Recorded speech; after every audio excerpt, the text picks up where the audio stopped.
Karimnagar RTC డిపోలోని పందెంకోడి వ్యవహారం cinema ట్విస్టులను తలపించింది. పశుసంవర్ధక శాఖ జోక్యంతో వేలం ఆగిపోయింది. ముందు పశు సంరక్షణ కేంద్రానికి చేరింది. ఆ తర్వాత జంతు ప్రేమికుల జోక్యంతో బ్లూ క్రాస్ సంస్థకు కోడిని అప్పగించారు ఆర్టీసీ అధికారులు. 3 రోజుల క్రితం కరీంనగర్ డిపో 2కు చెందిన ఆర్టీసీ బస్సులో పందెం కోడి దొరికింది. దీన్ని కండక్టర్ డిపోలో అప్పగించాడు. కోడి గురించి ఎవరూ రాకపోవడంతో నిబంధనల ప్రకారం వేలం వేయడానికి సిద్ధమయ్యారు ఆర్టీసీ అధికారులు. అయితే కోడి తనదంటూ నెల్లూరు జిల్లాకు చెందిన వల్లపు మహేష్ ఓ వీడియో రిలీజ్ చేశారు. వేలం ఆపాలని ఆర్టీసీ అధికారులను కోరాడు. అయితే కోడి వేలాన్ని ఆపుబోమని ఆర్టీసీ అధికారులు చెప్పారు.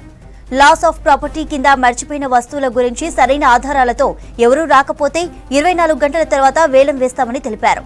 అవసరమైతే కోడి బాధితులు వేలంలో పాల్గొనాలని సూచించారు.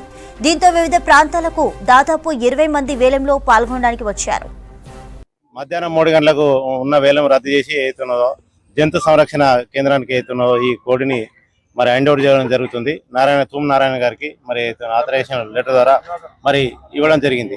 డిపోలో మంగళవారం రోజు వచ్చింది. దీన్ని 3 రోజులు 4 రోజులు ఇక్కడ భద్రంగా కాపాడి అవుతున్నో కమిటీ వేసి కమిటీ నిర్ణయం ప్రకారం అవుతున్నో వేలం ఉన్నదాన్ని రద్దు చేసి మరి జంతు సంరక్షణ కేంద్రం వరకు ఇప్పుడు హ్యాండ్ ఓవర్ చేయడం జరుగుతుంది. కమిటీ నిర్ణయం ఏదైతుందో దీన్ని తీసుకునే నిర్ణయం కమిటీతో డిస్కషన్ చేసి యాక్ట్ ప్రకారం జంతు సంరక్షణ యాక్ట్ ప్రకారం వాళ్ళకి హ్యాండ్ ఓవర్ చేయడం జరుగుతుంది. కరీంనగర్ వరంగల్ రూట్లో వచ్చింది. ఇంతవరకు దానికి సంబంధించిన వ్యక్తి ఎవరైతే మనకు ఇంతవరకు రాలేదు. ఏదైతుందో దీన్ని ఎక్కువ రోజులు డిపోలో ఉంచుకోవడానికి బాగుండదు. ఏదైనా ఉన్న 48 అవర్స్ లోపల డిస్పోజ్ చేయాలా చూసాం. 2 రోజులు 3 రోజులు 2 రోజులు అయిపోయినాక ఏదైతున్నో వేలమని మరి కమిటీ నిర్ణయం మళ్ళీ తీసుకుని యాక్ట్ ప్రకారం జంతు సంరక్షణ యాక్ట్ ప్రకారం మరి ఎవరైతే సంరక్షిస్తారో వాళ్ళకు హ్యాండ్ ఓవర్ చేయడం జరుగుతుంది. ఈ రోజు ఈ కోడిని హ్యాండ్ ఓవర్ చేసుకొని బ్లూ క్రాస్ సంస్థకు తరలించడం జరుగుతుంది. ఇది యాక్ట్ ప్రకారం. అలాగే నాకు ఆథరైజ్ లెటర్ కూడా నాకు ఆ బ్లూ క్రాస్ తరఫున నాకు ఇక్కడికి కరీంనగర్ పంపిస్తే డిపో మేనేజర్ గారు మాకు అప్పగించడం జరిగింది. ఇప్పుడు ఆయన ఓనర్ కి వస్తే మీరు ఇస్తారా? లేదండి, బ్లూ క్రాస్ హ్యాండ్ ఓవర్ చేస్తాం. 10 సంవత్సరాల నుంచి మాకు కోళ్ళల్లో ఉన్నా నేను. నా వరకు అయితే నేను ఒక 15,000 దాకా దాన్ని గెలుచుకుందామని వచ్చిన.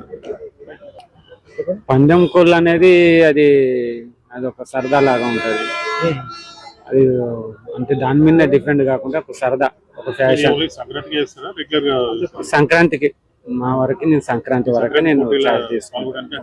దాని యొక్క ఫిట్నెస్ దాని బ్లడ్ లైన్ బట్టి ఉంటది. దీనికి ఏ బ్లడ్ లైన్ అని తెలియదు. కాకపోతే దాని బాడీ షేప్ విధానాన్ని బట్టి మనం దాని వేలంలో మనం అనుకున్నది ఎంత 15,000 వరకు అయితే నాకు అనుకూలం అని చెప్పి నేను. దీనిపై మరిన్ని డీటెయిల్స్ వెంకటేష్ అడిగి తెలుసుకుందాం. వెంకటేష్, పందెం కోడికి వేలం రద్దు అయినట్టు తెలుస్తోంది. మరి దీనికి సంబంధించి అప్డేట్స్ ఏంటి? చంద్రిక, టెస్టుల మీద టెస్టులు చూపెట్టింది కోడే కదా అని చాలా లైట్ తీసుకుంటే ఆ కోడి గత 4 రోజులుగా మొత్తం సోషల్ మీడియాను, ప్రధాన మీడియాను కూడా షేక్ చేసిందని చెప్పాలి.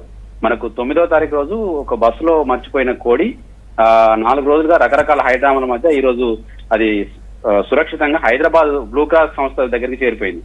దీని వెనుక ఉన్న కారణాలు ఇవన్నీ కనుక చాలా ఆసక్తికర పరిణామాలుగా ప్రతిరోజు సోషల్ మీడియాలో చక్కర్లు కొట్టినాయి. మెయిన్ మీడియా కూడా దీన్ని హైలైట్ చేస్తూ వచ్చింది. ఇంతకీ ఏం జరిగిందంటే మనకు ఇది ఆంధ్రప్రదేశ్ లోని పొట్టి శ్రీరాములు నెల్లూరు జిల్లాకు చెందిన కోడిది. అక్కడ కావలి నుంచి ఇక్కడ సిరిసిల్ల జిల్లా రుద్రాంగిలో పనిచేస్తున్న ఒక భవన నిర్మాణ మేస్త్రి దాన్ని ఈ సంక్రాంతి పందెం కోసం తీసుకువస్తూ బస్సులో మర్చిపోయాడు. 9వ తారీఖు రోజు నెల్లూరు నుంచి వరంగల్ కు రైల్లో వచ్చింది. వరంగల్ నుంచి అది కరీంనగర్ కు తీసుకొచ్చి నిద్రమత్తులో మర్చిపోయి ఆయన వెళ్ళిపోయాడు. దాన్ని ఆర్టీసీ అధికారులు స్వాధీనం చేసుకున్నారు. ఆ స్వాధీనం చేసుకున్న కోడే ఇప్పుడు ఈ రోజు వేలం పాటకు కూడా సిద్ధమైంది. కానీ చివరి నిమిషంలో జంతు సంరక్షణ చట్టం ప్రకారం దాన్ని వేలం వేస్తే బాగుండదని మళ్ళీ వాళ్ళు మనసు మార్చుకొని దాన్ని జంతు సంరక్షణశాలకు అప్పగించారు. అయితే ఈ కోడికి సంబంధించి పందెం కోసం ఉపయోగిస్తున్న కోడి దాదాపు 6-7 కిలోలు ఉంటుంది. అది చూడడానికే చాలా మిగతా కోళ్ళతో పోలిస్తే చూడగానే అది పందెం కోడని గుర్తుపట్టే విధంగా ఉంటుంది.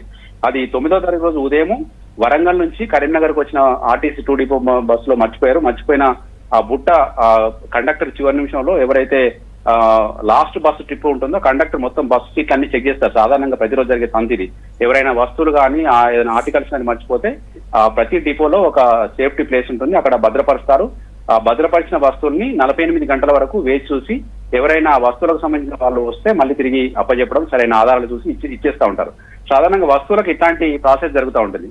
కొన్నిసార్లు తినే వస్తువులు మర్చిపోతూ ఉంటారు. తినే వస్తువుల విషయంలో కూడా ఎక్కువ రోజులు ఉంటే పాడైపోతాయి కాబట్టి ఎవరైనా వాళ్ళ సంబంధికులు వస్తే ఇస్తారు, లేకుంటే ఎవరైనా ఇచ్చేసి తినేయడానికి ఇచ్చేస్తారు, పంచి పెడతా ఉంటారు. కానీ ఇక్కడ వచ్చింది ఒక జంతువు, ఒక ప్రాణి, దాన్ని బస్సులో తరలించడమే సాధారణంగా యాక్సెప్ట్ చేయరు. బస్సులో ఎలాంటి ప్రాణులను, మనుషులు తప్ప ఎలాంటి ప్రాణులను రవాణా చేయడానికి అనుమతించరు. కానీ ఈ కోడిని చాలా రహస్యంగా తీసుకొచ్చారు. మనకి ఈ విషయం తవ్విన కొద్దీ చాలా కొత్త కొత్త విషయాలు కూడా తెలిసినాయి. ఇట్లాంటి కోళ్లను తరలించేటప్పుడు ఈ తరలించే వాళ్ళు కూడా చాలా జాగ్రత్తలు తీసుకుంటారట.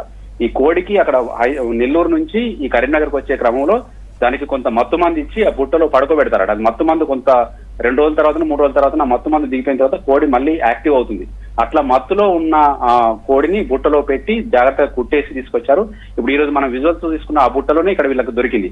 ఆ దొరికిన కోడిని ఇక్కడ ఆర్టీసీ డిపో అధికారులు సాధన చేసుకున్న తర్వాత అసలు దీన్ని ఏం చేయాలని చాలా ఆలోచించి దాని మీద ఒక కమిటీ కూడా వేశారు. అంటే ఒక కోడి కోసం ఆర్టీసీ అధికారులు కమిటీ వేసే పరిస్థితి వచ్చిందంటే దానికోసం ఎట్లాంటి జాగ్రత్త తీసుకున్నారో మనం అర్థం చేసుకోవచ్చు. ఆ కమిటీ నిర్ణయించింది ఏంటంటే 2-3 రోజుల పాటు మనం చూసినాం కాబట్టి దీనికోసం ఎవరు రావడం లేదు కాబట్టి దీన్ని వేస్తే బాగుంటుందని కమిటీ ఒక ముందు నిర్ణయానికి వచ్చింది. ఆ మేరకు నిన్న ఆర్టీసీ డిపో 2 మేనేజర్ మల్లయ్య ఒక ప్రకటన జారీ చేశారు. ఈ రోజు మధ్యాహ్నం 3 గంటలకు ఆ ప్రకటన ప్రకారం బహిరంగ వేలం వేయాల్సి ఉంటుంది. ఆ వేలం ప్రకటన కూడా మీడియాలో, సోషల్ మీడియాలో చాలా ప్రచారం జరిగింది. ఆ ప్రచారం చూసి చాలా మంది ఆ కోడిని దక్కించుకుందామని ఆశతో కూడా వచ్చారు. దాదాపు 20 మంది దాకా వేరు ప్రాంతాల నుంచి వచ్చారు. ఒక వ్యక్తి అయితే నిన్న మహాదేవ్పూర్ నుంచి వచ్చి రాత్రి ఇక్కడ లాడ్జి తీసుకొని పడుకొని ఈ రోజు వేలంలో పాల్గొందామని మధ్యాహ్నం దాకా వేచి చూశాడు. కానీ చివరికి నిరాశ చెంది వెనుక తిరిగిపోవాల్సి వచ్చింది. ఈ లోపే ఇంకొక మరో ట్విస్ట్ ఏంటంటే ఈ వేలం ప్రక్రియ కోసం జరుగుతున్న ప్రాసెస్ జరుగుతుండగానే ఈ కోడి ఓనర్ ఎవరైతే ఉన్నారో రుద్రాంగికి చెందిన మహేష్ ఈ సోషల్ మీడియాలో చూసి ఈ కోడి నాదే, దయచేసి దాన్ని వేలం వేయద్దు, నాకే అప్పగించాలని చెప్పి ఒక వీడియో సర్క్యులేట్ చేశాడు. దానికి సంబంధించిన ఆధారాలు కూడా పోస్ట్ చేశాడు. తన ఇంటి దగ్గర కట్టేసి ఉన్నప్పటి కోడి ఫోటోలు, తన ఆధార్ కార్డు, తర్వాత తన వాయిస్ ఇవన్నీ పెడుతూ ఆర్టీసీ అధికారులకు ఒక వీడియో రూపంలో విజ్ఞప్తి చేశారు. అది ఆర్టీసీ అధికారులకు చెప్పినప్పటికీ కూడా వాళ్ళ ఆర్టీసీ అధికారులు ఆ మహేష్ అభ్యర్థిని పరిగణలోకి తీసుకోలేదు. మేము వేలం వేస్తున్నామని చెప్పి కూడా మధ్యాహ్నం 1 గంట వరకు ఒక ప్రకటన జారీ చేశారు. ఒకవేళ నిజంగానే మహేష్ కు ఇంట్రెస్ట్ ఉంటే ఆయన కూడా వచ్చి వేలంలో పాడి తీసుకోవాల్సింది తప్ప మేము అప్పగించేది లేదని చెప్పి స్పష్టం చేశారు. కానీ చివరి నిమిషంలో ఈ కమిటీ మరొకసారి పునరాలోచించిందో లేకుంటే ఎవరైనా వాళ్ళకు సూచన చేశారో తెలియదు. కానీ కోడిని వీళ్ళకు ఇస్తే, ఇప్పుడు వేలపాటలో కనుక ఇస్తే కొనుక్కున్న వాళ్ళు దీన్ని 2 రకాలుగా వాడుకునే అవకాశం ఉంది. ఒకటేమో మళ్ళీ పందానికి ఉపయోగించుకోవచ్చు, లేదా తీసుకెళ్లి కోసుకొని తినేసేయచ్చు. కోసుకొని తినడం ఆ జంతువు హింస కిందికి వస్తుంది. అదే మన పందెం కోడిగా ఉపయోగిస్తే ఇక్కడ కోడి పందాలు నిషేధం కాబట్టి అది కూడా ఒక నిషేధ ప్రక్రియకు దీన్ని వాడినట్లు అవుతుంది. కాబట్టి ఈ 2 కాకుండా ఒక జంతు సంరక్షణ కానీ లేకుంటే పక్షుల సంరక్షణ కేంద్రానికి తరలిస్తే బాగుంటుందని ఒక అభ్యర్థన వీళ్ళ దగ్గరకు వచ్చింది. ఆ మేరకు హైదరాబాద్ లో అక్కినేని అమల స్థాపించిన 1992 స్థాపించిన బ్లూ క్రాస్ సంస్థ దృష్టికి కూడా ఈ వార్త వెళ్ళింది. అక్కడ నుంచి ఒక లెటర్ ఈ కరీంనగర్ డిపో అధికారులకు పంపించారు. ఇది మేము ఈ కోడి సంరక్షణ బాధ్యతలు మేము తీసుకుంటాం కాబట్టి మా ప్రతినిధి నారాయణ అని అతను కరీంనగర్ లో ఉన్నాడు, అతనికి అప్పగించండి అని చెప్పి వీళ్ళకి ఒక లెటర్ పాస్ చేశారు. ఆ లెటర్ ప్రకారం నారాయణ వచ్చి డిపో అధికారులకు లెటర్ చూపెట్టి ఆ కోడిని స్వాధీనం చేసుకొని హైదరాబాద్ తీసుకెళ్లారు. ఇట్లా 4 రోజులుగా జరిగిన హైడ్రామా ఈ రోజు సుఖాంతమైంది. కోడి ఇప్పుడు ప్రజెంట్ బస్సులో బయలుదేరి మరికొద్ది సేపట్లో హైదరాబాద్ చేరుకోబోతుంది. చంద్రిక.